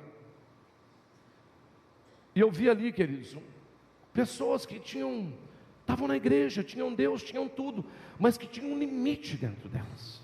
Mas a minha mãe estava tentando. O meu pai, depois de um tempo de casado, irmãos, se tornou um adúltero. Começou a ter outros relacionamentos fora do casamento, porque a minha mãe, irmãos, era uma pessoa que ela era muito boa, mas quando ela ficava nervosa, irmãos, ela se perdia totalmente. A minha mãe falava coisa, xingava, batia. Ela perdia o controle. Ela não deu conta de lidar com a história dela, irmãos. E ela reprimiu aquilo. Só que quando aquilo vinha para fora, virava um inferno dentro de casa. E quantas vezes eu vi a minha mãe gritando: vai então caçar as suas mulheres. E um dia meu pai foi. Não que a culpa seja dela. Então eu convivi vendo esse ambiente, irmãos. Com 50 anos de idade, a minha mãe desenvolveu uma doença, começou a tratar, chamada osteoporose. E ela tratando, e aquele negócio piorando. Eu falei: mãe, isso não é osteoporose. Mas a minha mãe, ela tinha a cabeça tão fechada, que eu falei: mãe, vamos para Curitiba, eu quero levar a senhora para fazer um tratamento, para a senhora mudar alguma coisa. Ir no outro médico, ouvir outra opinião. Não, meu médico sabe dos meus remédios, ele me conhece, aquela coisa que você conhece. Fechada. 2 anos ela tratou de osteoporose, irmãos, e não deu conta de resolver o problema. Eu fiquei muito preocupado com ela, saí de Curitiba, fui lá, peguei minha mãe à força, praticamente levei em outro médico. Quando eu cheguei no outro médico, o médico bateu o olho nela e falou: Maurício, não é osteoporose. Eu vou fazer um exame, mas isso não é osteoporose. Dito e feito, irmãos. Minha mãe estava com câncer. Nesses 2 anos que ela tratou de osteoporose, esse câncer deu metástase, e ela estava com 24 tumores no corpo. Quando ela descobriu isso, não demorou um mês, ela foi para um estado terminal. 54 anos. Não, 51 anos e pouco. Eu estou em Curitiba, um dia me liga um médico do Hospital de Barretos, Hospital do Câncer, falou: Maurício, você quer ver a sua mãe viva? Venha hoje, porque de amanhã ela não passa. Eu peguei meu carro, saí de noite de Curitiba dirigindo, irmãos, extremamente preocupado. E pensando e falando: Deus, como que a vida é injusta? Minha mãe tinha tantos sonhos, tantos projetos, mas minha mãe queria fazer tanta coisa boa. A minha mãe queria mudar tanta coisa dentro dela. E aí quando eu estou quase chegando em Barretos, o médico me liga de novo e fala: Maurício, você está chegando? Eu falei: estou. Eu falei: por quê? Minha mãe faleceu. Ele falou: não, sua mãe está doida aqui no hospital. Eu falei: doida como, doutor? Ela está gritando para todo lado que foi curada. Eu falei: o senhor não acredita em milagre? Ele falou: eu acredito, mas 24 tumores? Eu falei: é um milagre grande, mas tem. Cheguei em Barretos, minha mãe doida: vamos embora. Eu falei: mãe, eu vim para enterrar a senhora, como é que nós vamos embora? E minha mãe era animada: não, estou curada, vamos embora. Eu falei: calma, vamos sentar aqui, irmão, vamos conversar. Eu falei: o que aconteceu, mãe, que a senhora está curada assim? Como é que foi o milagre? Ela falou: ontem à noite, quando o médico ligou para você, ele ligou também para o seu pai. E o seu pai acho que achou que eu ia morrer mesmo. Veio. E ele sentou do meu lado. E ele confessou tudo o que ele havia me feito. A minha mãe tinha vergonha. Ela sempre soube que o meu pai traiu ela. Mas ela nunca acreditou. Sabe aquela pessoa que mente para ela mesma a vida inteira? A minha mãe. Só que um dia ela saiu de casa, tinha uma vizinha, irmãos, que era a boca do Satanás. Falou: seu marido está em tal lugar, com tal pessoa. Minha mãe foi e pegou meu pai no fraca. Aquilo gerou uma desilusão, uma decepção tão grande dentro da minha mãe, irmãos, que ela tomou uma decisão: eu vou trair o meu marido. E ela acabou que traiu o meu pai. Irmãos, a minha mãe tinha uma vergonha e um choro reprimido por conta disso, que ela disse o seguinte: ele me fez ser igual a ele. Isso era uma vergonha para minha mãe. E nesse dia que meu pai estava do lado dela no hospital, ela olhou para meu pai e falou: olha, eu preciso te contar uma coisa. E contou. Quando ela terminou de contar, ela falou com Deus: Deus, agora eu posso morrer em paz, porque eu estou com a minha vida resolvida. Meu pai dormiu. Ela falou que ficou sentada na cama pensando na vida dela e todos os sonhos que ela tinha. De repente Jesus veio e sentou do lado dela. Ela falou que Jesus pegou na mão dela e falou: filha, se você quiser, eu posso te dar uma nova oportunidade. E ela falou que adormeceu, não conseguiu nem responder, mas ela sabia que ela tinha sido curada. Nisso chega o médico, falando: Maurício, você não vai acreditar. Eu falei: o que foi, doutor? Desapareceram os 24 tumores do corpo da sua mãe. Ele tinha feito um exame de tanto ela insistir. Eu olhei para ele e falei: foi que ela sentou com Jesus. Ele falou: como é que é? Eu falei: nada, coisa dela aí. E eu fui para enterrar minha mãe, irmãos. Levei ela para casa, comi o almoço da minha mãe. Cheguei para ela e falei: mãe, e agora? Como é que vai ser? A partir de hoje, se seu pai quiser ir para o inferno com as prostitutas dele, ele vá. Mas eu vou viver minha vida completamente diferente. Deus me deu uma nova chance. Só que o problema, irmãos, é que a minha mãe tinha atravessado uma linha que ela não conseguiu voltar mais. E ela viveu os próximos 3 anos exatamente igual como ela tinha vivido os últimos 15 da vida dela. No mesmo ambiente, o mesmo comportamento, a mesma dor, o mesmo choro, a mesma decepção. 3 anos depois ela foi diagnosticada de novo com câncer. E de novo estava minha mãe no hospital de Barretos. A mesma história. E eu estou em Curitiba, o médico me liga de novo e fala: Maurício, se você quiser ver a sua mãe viva, vem embora. E eu pego o meu carro de noite, irmãos. Estou saindo de Curitiba, quando eu pego a BR, eu comecei a orar e falar: Deus, o Senhor já curou minha mãe uma vez, cura de novo, que eu não preciso nem ir lá, eu não vou nem gastar esse combustível. Faz um milagre, aparece para ela, senta com ela, faz qualquer coisa. E naquela noite, irmãos, eu dirigindo, eu senti o Espírito Santo falou comigo, falou: Maurício, se eu quiser, a sua mãe não precisa nem ficar doente. Se eu quiser, eu posso curar ela até 1000 vezes, se eu quiser. Mas Deus falou comigo aquela noite: o problema é que se eu curar sua mãe 1000 vezes, ela vai ficar 1000 vezes doente. Ela não consegue voltar mais. O melhor lugar para sua mãe está hoje, onde ela vai sofrer menos, é do meu lado. Eu vou levar a sua mãe. Irmãos, às vezes a gente não entende muitas coisas que acontecem, mas pode ter certeza, ainda é uma manifestação do amor de Deus. E naquele dia, irmãos, no outro dia, eu preguei o pior sermão da minha vida, que foi no culto fúnebre da minha mãe. E eu vi num caixão, aos 54 anos, uma mulher que tinha um mundo de sonho dentro dela, mas não deu conta de voltar atrás no seu comportamento. Foi embora do Iracema, precocemente. E ficou meu pai. Chamei meu pai e falei: pai, olha o que esse espírito de imoralidade fez na nossa casa. Destruiu minha mãe, destruiu nossa vida, acabou com a nossa história. É isso que o Senhor quer para nós? Eu me lembro que meu pai estava chorando muito, compulsivamente, me abraçou e falou: filho, o que eu fiz com a nossa casa? Me perdoa. Eu falei: pai, já foi. Eu quero saber o que o Senhor vai fazer daqui para frente. Ele falou: eu vou mudar completamente, tal. Tivemos um tempo, oramos, o meu pai estava ali. 3 meses depois, eu estou em Curitiba, recebo uma ligação. Meu pai falando: você vai vir no meu casamento? Eu falei: qual casamento? Ele falou: o meu. Você não sabia? Eu falei: ninguém sabe que o senhor vai casar. O meu pai estava casando com uma mulher 30 anos mais nova do que ele. Uma mulher que ele conheceu na última semana de vida da minha mãe. Quando uma vizinha foi visitar a minha mãe na casa dela, essa moça foi junto, meu pai conheceu e começou a sair com essa mulher. Minha mãe estava no leito de morte praticamente. Meu pai casou, viveu uma vida difícil. No final da vida dele ele tinha uma doença. Essa doença agravou, uma doença renal. Ele começou a fazer hemodiálise.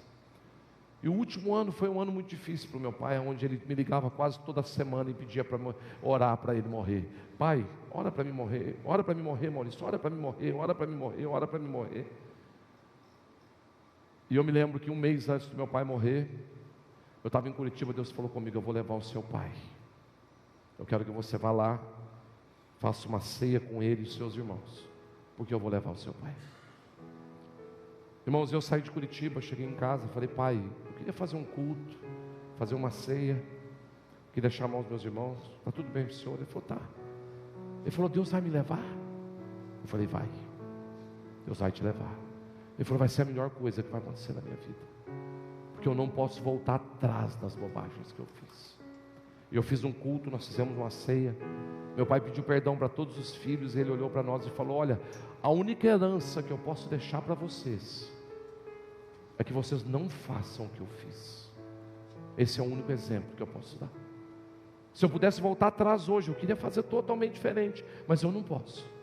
1 mês depois eu estava pregando num retiro de carnaval, terça-feira de carnaval. Meu irmão me liga falando: pai morreu. Estava no Mato Grosso, saí de carro, viajei a noite toda. Cheguei em casa mais ou menos 5 horas da tarde. O enterro ia ser 5h30. Fui lá no velório, vi meu pai, preguei no culto fúnebre dele. Fomos para o cemitério. Quando eu chego no cemitério, eu olho meu pai sendo enterrado do lado da minha mãe. Eu falei: Deus, o que é isso? Deus me falou: essa é a história de 2 pessoas que poderia ter acabado completamente diferente, mas eles não conseguiram voltar atrás. Irmãos, às vezes eu vejo tantos casais esticando coisas que não suportam mais ser esticadas. Às vezes eu vejo a gente brincando com circunstâncias, queridos, que vai chegar uma hora que a gente não vai conseguir voltar atrás. A minha pergunta, irmãos, é: será que a gente vai estar disposto a lidar com isso no final da nossa vida? Será que é isso que a gente quer deixar como legado, como história? Será que realmente o nosso problema, irmãos, é mudar de pessoa, de cônjuge, é a pessoa que está do nosso lado? Ou é a nossa incapacidade de guardar o coração? De poder olhar para o outro e falar: não, eu preciso reescrever essa história, eu preciso mudar o meu comportamento. E sabe o que mais me intriga? Eu vi isso acontecer dentro da igreja. O meu pai e a minha mãe eram crentes há mais de 30 anos. Quando eu estava lendo esses dias a história de Elias, e eu achei a história de Elias curiosa, queridos, porque Elias, ele teve um embate com os profetas de Jezabel, e Elias estava no seu auge ministerial. Ele matou mais de 400 profetas de Jezabel, matou mais 400 profetas de um outro cara lá que eu esqueci o nome. Ele matou uns 800 profetas. Quando Jezabel fica sabendo disso, ela manda um recado para Elias. Ela diz: olha, diga para Elias que se faça a mim como ele fez aos meus profetas, se até amanhã a cabeça dele não estiver numa bandeja, se eu não fizer com ele igual o que ele fez com os meus profetas. A Bíblia diz que diante dessa palavra, Elias fugiu com medo de morrer. Ele caminhou um período, sentou numa árvore, deitou e dormiu. Um anjo acordou Elias, falou: olha, tem água do seu lado, tem comida, come. Elias dormiu de novo. Mas Deus faz uma pergunta para Elias naquele momento que ele está ali: Elias, o que você está fazendo aqui? E ele começa a se queixar: não, Deus, eu te sirvo, sou fiel, só eu que estou perseverando e tal, me mata. Elias, que tinha fugido com medo de morrer, agora estava pedindo para Deus para matar ele. Era fácil, se ele quisesse morrer, era só não ter fugido. Falar: ô Jezabel, vem cá, eu quero morrer, você quer matar? É a fome com a vontade de comer. Mas isso, irmãos, denota uma pessoa em crise, que não sabe nem o que está falando. Aí a Bíblia diz que o anjo então acordou Elias de novo, deu para ele uma comida e uma água fresca e falou: come, porque com essa comida você vai andar 40 dias. Ele levantou e caminhou 40 dias com aquela comida e chegou no monte do Senhor. Quando ele estava lá nesse monte, que ele andou 40 dias com a comida que Deus havia dado para ele, Deus olha para Elias e pergunta: o que você está fazendo aqui? Quando eu li isso, eu entrei em crise. Falei: Deus, como é que o Senhor dá comida para o cara comer, para ele andar 40 dias, para chegar no lugar e o Senhor falar para ele: o que você está fazendo aqui? Irmãos, o que eu entendi é que o fato de Deus estar sendo fiel conosco não quer dizer que Ele está concordando com o lugar onde a gente está. Deus falou para Elias: volta, porque tem lá um monte de gente que não se dobrou a Baal. Irmãos, Elias, quando ele está fugindo, ele olha para Deus e fala: Deus, eu não sou igual ao meu pai, ou aos meus pais. A gente percebe que a crise de Elias não era uma crise ministerial. Ele estava no auge do ministério, ele estava realizando um monte de coisa, mas era uma crise, queridos, existencial. Era algo relacionado ao pai, à casa. Era alguma expectativa que Elias tinha, irmãos, que não era uma expectativa de Deus, era uma expectativa dele. E essa expectativa dele, quando ele colocou isso no coração e não conseguiu resolver, afastou Elias totalmente da rota que Deus tinha para ele. Mas Deus continua sendo fiel, como foi fiel ao povo de Israel, que durante 40 anos andou em círculos, mas não entrou na terra prometida. Irmãos, eu tenho aprendido uma coisa, que a fidelidade de Deus, ela é incondicional. Ele é fiel, é o caráter de Deus. Agora não quer dizer porque as coisas estão acontecendo na nossa vida, irmãos, que Deus está satisfeito com o lugar onde a gente se colocou. Tem muitos de nós que temos que voltar para alguns lugares que Deus nunca mandou a gente ter saído. Eu lembro que alguns anos atrás eu entrei numa crise no meu casamento. Uma crise. E falei, rapaz, tem que arrumar um culpado. Olhei para a Seri e falei, vai você mesmo. Tu é a desgraça do problema. Cheguei para ela e falei, amor, você precisa mudar. Ela falou, tá. Mudar em quê? Eu falei, não sei ainda, mas eu vou pensar e vou te falar. Voltei, irmãos, escrevi uma lista, 14 itens. Cheguei, entreguei para ela, falei aqui, ó, você precisa mudar nisso aqui, você precisa fazer isso aqui, desse jeito, assim, tal. Beleza, entendeu? Entendi, vamos procurar melhorar. E está lá a Celi estudando a lista e tentando melhorar. E a crise foi aumentando, irmãos. E tudo que ela fazia não era suficiente. E aquilo foi aumentando dentro de mim. E um dia eu chego em casa, ela está chorando, largada no chão. Cheguei para ela e falei, amor, o que você está chorando? Ela falou, Maurício, eu descobri o que você está procurando em mim. Você só vai encontrar em Deus. Eu falei, por isso que você está chorando tanto? Ela falou, não, eu estou chorando tanto porque se você está procurando em mim, é porque você já perdeu o caminho de Deus há muito tempo. O problema, irmãos, é que a gente está tentando ser Deus na vida do outro.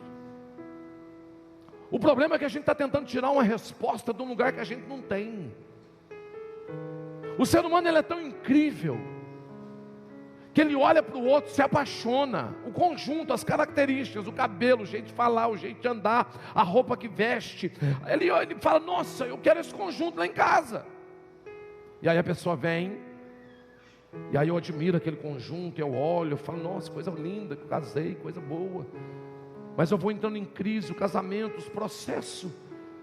E aí eu vou ficando enjoado, porque eu não sei dar nome porque eu estou sentindo. E aí eu começo a falar para o outro, não muda porque você não está mais me agradando não. E muda. E a pessoa vai mudando. Até que ela chega num ponto, que eu cheguei no auge da minha crise, da crise também, que eu olho para ela e falo, olha, você mudou tanto, que você não é mais a pessoa com quem eu casei. Eu vou procurar outra pessoa. Isso é o ser humano, queridos. Isso somos nós. Quantas expectativas você tem trazido para dentro de casa que não é Deus que colocou no seu coração? São suas. E quando essas expectativas não são alcançadas, isso nos leva para as cavernas. São expectativas do seu passado, da sua história, do que você viveu. São expectativas que não tem nada a ver com o momento que você está vivendo agora, com o que Deus está fazendo. Mas eu não consigo guardar o meu coração, irmãos. Apesar de estar tendo todo o sucesso que eu estou tendo, de coisas lindas e maravilhosas estão acontecendo, irmãos. Eu tenho aquelas expectativas que não foi Deus que me deu, mas eu me apoio nelas, eu quero, porque eu estou com um buraco na alma. E eu acho que se aquilo acontecer, irmãos, vai resolver o meu problema. E aí eu vou procurar fora, porque eu não consigo ali dentro. E não resolve, eu vou de novo. E eu viro uma loucura, irmãos. Tem gente acabando com a vida por conta disso, entrando em cavernas, fugindo de Deus, fugindo das pessoas.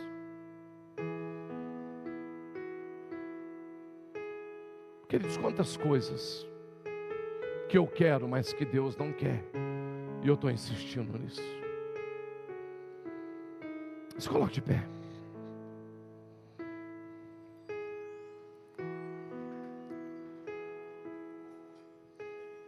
Você pode virar de frente para a sua varoa, para o seu varão aí?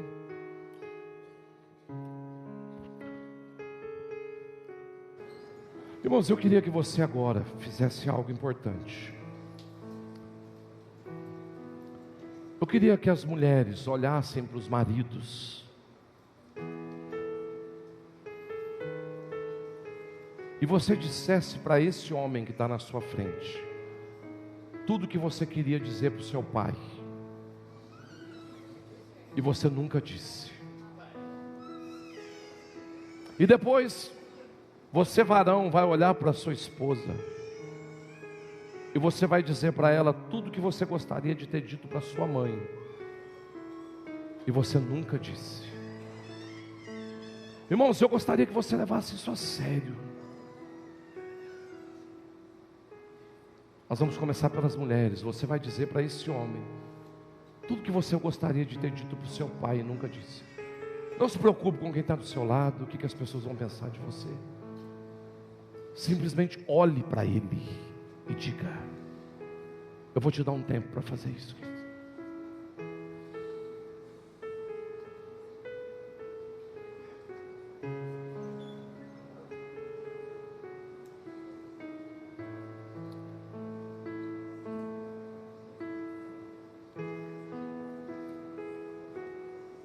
Talvez você não vai ter nem palavras. Talvez tudo que você sempre quis foi um abraço.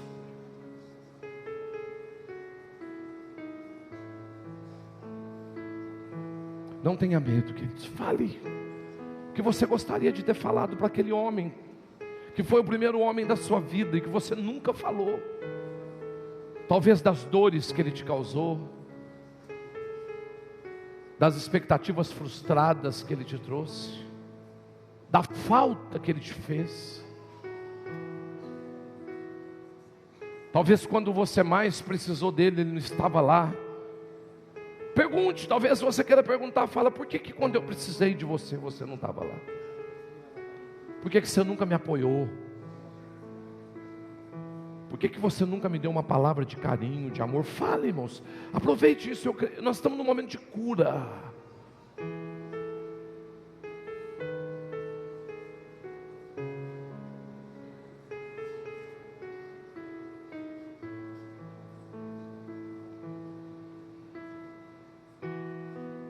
Pergunte para ele: por que você nunca me falou que eu era bonita? Por que você nunca elogiou meu cabelo?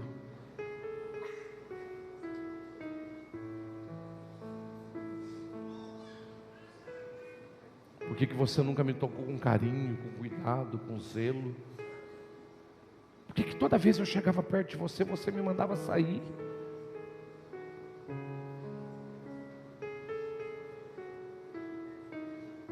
Diga: por que você não me abençoou quando eu disse que queria me casar?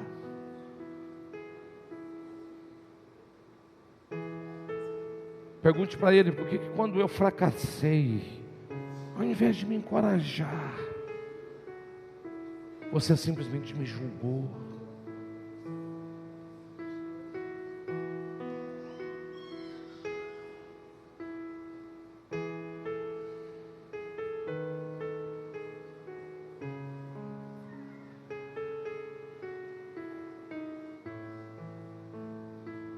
Talvez você quer dizer para ele: quanta falta você me fez.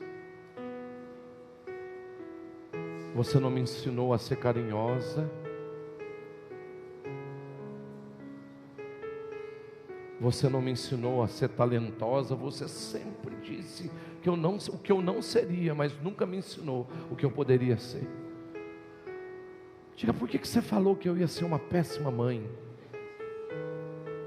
E agora isso aqui está na minha cabeça o tempo todo, eu não consigo. Por mais que eu me esforce, nunca eu acho que está bom. Diga: por que você me falou isso? Se você já terminou, faça o contrário.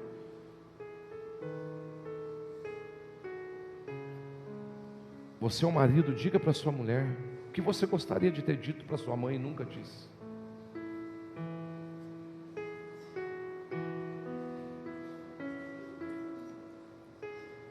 Diga: mãe, quantas vezes eu queria só sentar no seu colo para te ouvir.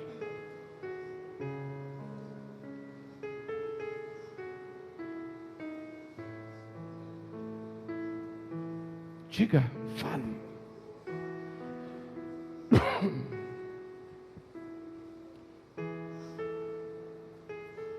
Diga: mãe, eu queria te pedir perdão porque eu não te respeitei como mulher.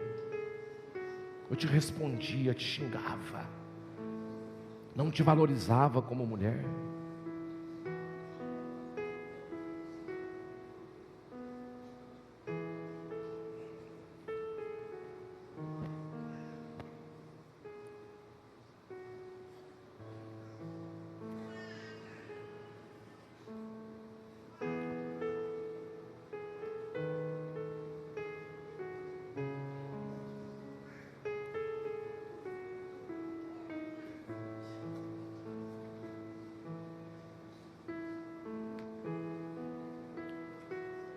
Sabe qual que é o problema muitas vezes, irmãos? A gente está trazendo todas essas lembranças para dentro do nosso casamento.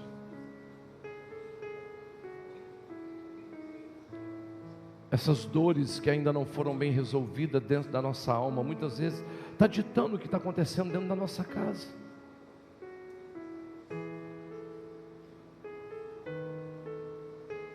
Mas ore agora, ore com a pessoa que está precisando. Fala: Deus, eu quero que essa dor seja curada. Talvez você entenda melhor o comportamento dessa pessoa hoje. Talvez você está exigindo dela o que ela nunca teve. Talvez você está pedindo o que ela não tem condição de entregar.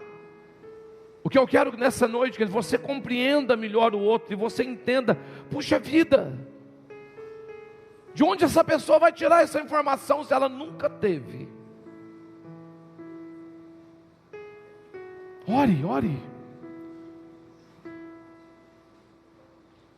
Diga: Senhor, essa pessoa não é o meu pai, é a minha mãe. Diga: ele é o meu esposo, a minha esposa. E eu não tenho direito de descontar nele, Deus, aquilo que fizeram comigo.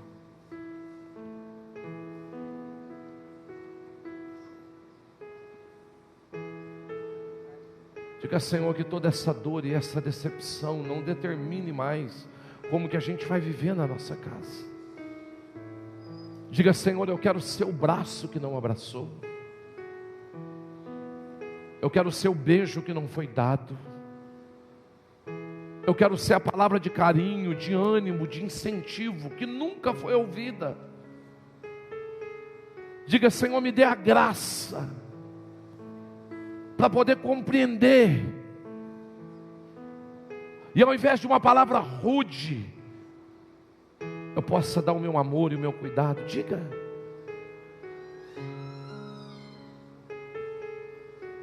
Diga: Senhor, eu quero ser bálsamo nessa cicatriz que ainda está aberta.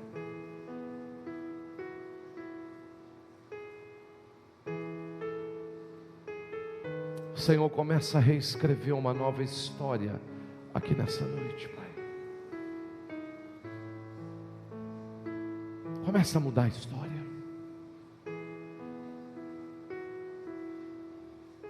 Senhor, que todo esse legado de dor, de decepção, todas aquelas palavras que foram ditas: seu pai me abandonou, seu marido vai abandonar você também. Você não vai dar conta da sua casa, do seu lar, da sua família. Que todas essas palavras, Senhor, todos esses papéis de culpa que Satanás carrega nas suas mãos, sejam rasgados hoje em nome de Jesus. Nos ensina, Senhor, a ser empáticos com a dor do outro.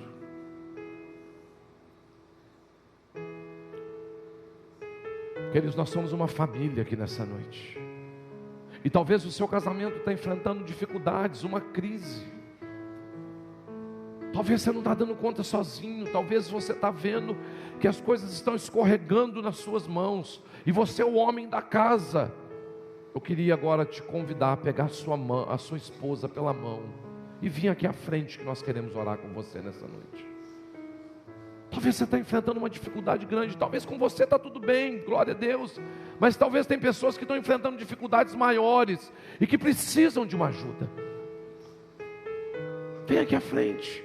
Não desista, mas lute. Comece hoje uma luta nova, diferente.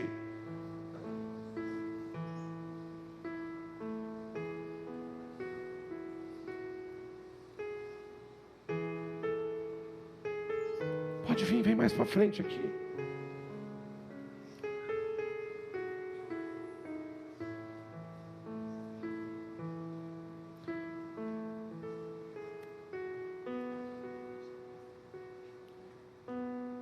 Vamos orar, queridos. Abrace sua esposa. Diga para ela, diga: eu não vou desistir de você.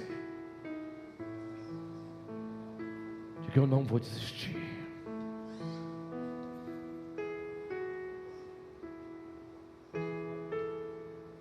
Senhor, aqui estão os teus filhos e as tuas filhas, Senhor. Só o Senhor sabe o que eles têm enfrentado. Só o Senhor sabe, Deus, o desejo do inferno de separá-los. Só o Senhor sabe, Deus, quantos projetos, quantos sonhos extraordinários de Deus estão envolvidos nessas famílias que aqui estão. Senhor, nós pedimos que o Senhor derrame um óleo novo sobre as alianças desses casais nessa noite, Senhor. Deus, tudo aquilo que está seco, áspero, difícil, cansativo, que o Senhor traga uma graça nova nessa noite. Senhor, que o Senhor mostre a eles caminhos. Tem pessoas, Deus, que não estão conseguindo ver soluções e nem caminhos. Já disseram: não tem mais jeito, eu já tentei de tudo.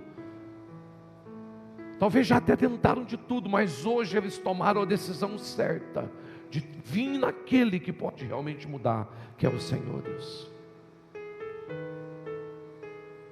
Deus, quantas pessoas, Senhor, estão aqui na frente hoje com medo de serem abandonadas de novo. Vivem à sombra de uma ameaça, de uma palavra: eu vou embora. Senhor, tira essas palavras dos nossos lábios. Quantas flechas foram lançadas no momento de raiva, de ira, de dor. Quantas palavras, Senhor, que feriram, que machucaram. Mas nós queremos orar agora, Deus, para que cada palavra, que cada flecha dessa seja tirada no poder do Espírito Santo. Senhor, sara as feridas nessa noite.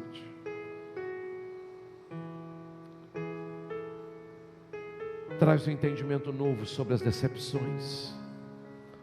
Senhor, não permita, Pai, nós te pedimos em nome de Jesus, não permita que nenhuma dessas famílias se desfaça. Não permita, Senhor, mas muito pelo contrário, que eles, Senhor, possam se fortalecer, crescer no Senhor. Que eles possam ser não só curados, mas que eles possam ser cura para outras pessoas. Que os seus filhos possam crescer na certeza absoluta que terão uma casa, um lar e uma família. Que esse espírito que tem colocado medo, tentando roubar, Deus, a paz e a felicidade dos seus filhos, Senhor, que eles sejam expulsos no nome de Jesus. Senhor, oramos por harmonia, por graça, oramos por uma capacidade de compreender, de entender. Oramos, Deus, por pessoas intencionais no sentido de amar, de expressar o amor. Oramos, Deus, por milagres nessa noite. Senhor, pessoas que não têm nenhuma manifestação do amor, que não sabem como se manifestar. Deus, o Senhor é o Deus, a sua natureza é amor. E eu te peço em nome de Jesus, derrama da sua natureza sobre os seus filhos nessa noite. Os batiza, Senhor, em amor, em compaixão, em cuidado. Senhor, tira essa bobagem da nossa cabeça, de achar que casamento é só sexo. Quantos valores estão envolvidos aqui nessa noite, Senhor? Senhor, eu quero orar por milagres nessa noite. Que tudo, Deus, que afetou o emocional desses casais, que trouxe, Deus, a perca do amor, do carinho, da afetividade,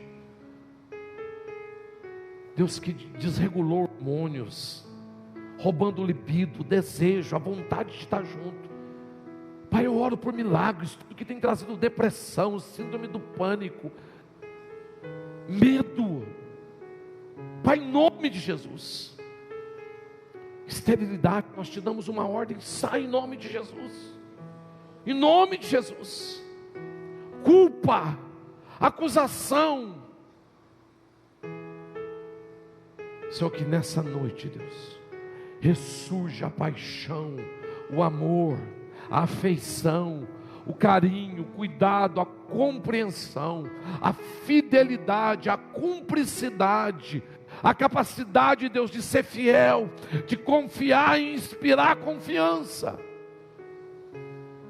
a capacidade de amar todos os dias, de maneiras diferentes, com manifestações diferentes. Senhor, tira essa ideia maluca que a gente colocou na cabeça, de ir embora, de começar de novo.